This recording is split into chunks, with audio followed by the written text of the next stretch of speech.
विदुर जी के भेजे हुए नाविक का पांडवों को गंगा जी के पार उतारना।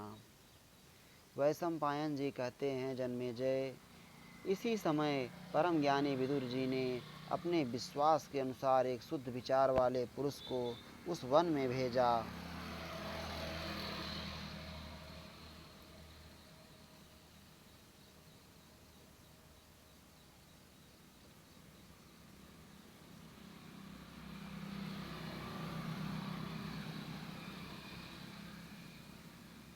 कुरुनंदन उसने विदुर जी के बताए अनुसार ठीक स्थान पर पहुंचकर वन में माता सहित पांडवों को देखा, जो नदी में कितना जल है इसका अनुमान लगा रहे थे। परम बुद्धिमान महात्मा विदुर को गुप्तचर द्वारा उस पापासक्त पुरोचन की चेष्टाओं का भी पता चल गया था।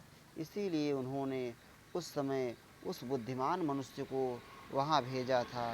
उसने मन और वायु के समान वेग से चलने वाली एक नाव पांडवों को दिखाई, जो सब प्रकार से हवा का वेग सहने में समर्थ और ध्वजा पताकाओं से शोभित थी।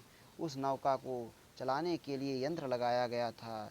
वह नाव गंगा जी के पावन तट पर विद्यमान थी और उसे विश्वासी मनुष्यों ने बनाकर तैयार किया था।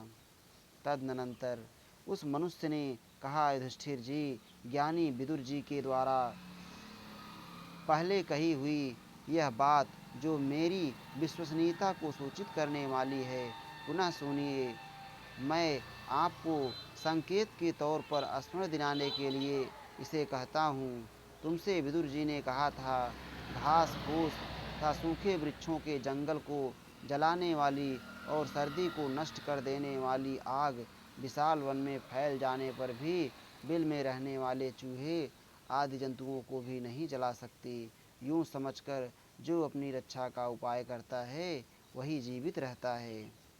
इस संकेत से आप यह जान लें कि मैं विश्वास पात्र हूँ और विदुर जी ने ही मुझे भेजा है।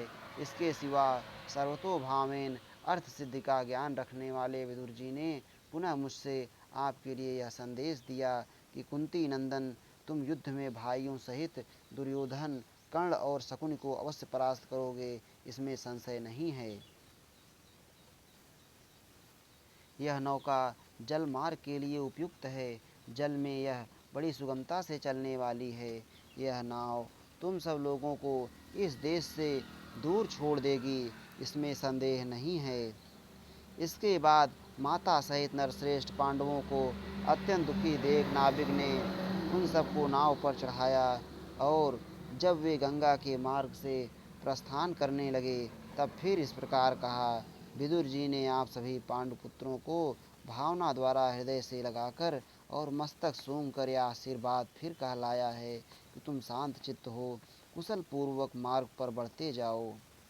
राजेंद्र, विदुर जी के भेजने से आए हुए उस नाविक ने उन शूरवीर नरश्रेष्ठ पांडवों से ऐसी बात कहकर उसी नाव से उन्हें गंगा के पार उतार दिया।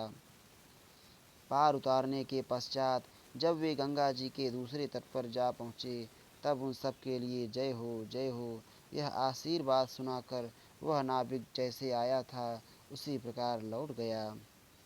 महात्मा पांडव भी विद्वान विदुर जी को उनके संदेश का उत्तर देकर गंगा पार हो अपने को छिपाते हुए वेग पूर्वक वहाँ से चल दिए।